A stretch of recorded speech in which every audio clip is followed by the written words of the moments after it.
Video में हम समझेंगे एटमॉस्फेयर प्रेशर के कंसेप्ट को एक छोटा सा प्रयोग के माध्यम से। तो जैसा कि आप देखेंगे हमारे पास एक बोतल है और हमने इस बोतल के अंदर एक गुब्बारा लगा दिया है और हमने इस बोतल में एक होल कर दिया है। आइए इस होल को बंद करते हैं और फिर इस गुब्बारे को फुलाकर देखते हैं।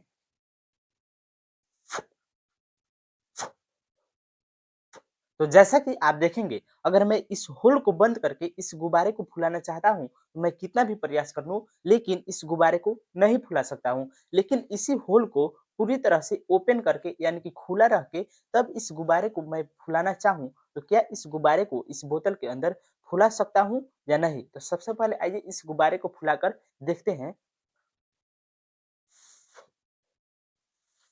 तो जैसा कि आप देखेंगे अगर मैं इस होल को पूरी तरह से ओपन यानी कि खुला रहकर इस गुब्बारे को फुलाना चाहूँ तो यह गुब्बारा बहुत ही आसानी से फूल जाता है। तो अब आइए इसके पीछे के कारण को समझते हैं। आखिर क्यों हम इस बोतल के अंदर जो होल है अगर मैं इसे पूरी तरह से बंद कर लेता हूँ तब यह गुब्बारा नहीं फूलता है और मैं अगर इस होल को पूरी तरह से ओपन रखता हूँ तो यह गुब्बारा फूल जाता है। आइए इसके पीछे के कारण को समझते हैं। यानी जैसा कि अगर हम इस बोतल के होल को बंद करके इस गुब्बारे को मैं फुलाना चाहूँ, तो मैं कितना भी यहाँ पर प्रेशर दूँ यानी कि हवा का दाब दूँ अपने मुँह के द्वारा, लेकिन इस बोतल की जो अंदर की एयर है, वह इस बोतल से बाहर नहीं निकल पाती है, जिस कारण से यह गुब्बारा नहीं फूल पाता है। और जैसे ही मैं इस बोतल के होल को पूरी तरह से ओपन रखकर इस गुब्बारे को फुलाना चाहता हूँ, तो यह जो गुब्बारे के अंदर की उपस्थित हवा है, यह बाहर इस होल के माध्यम से निकल जाता है और बहुत ही आसानी से यह गुब्बारा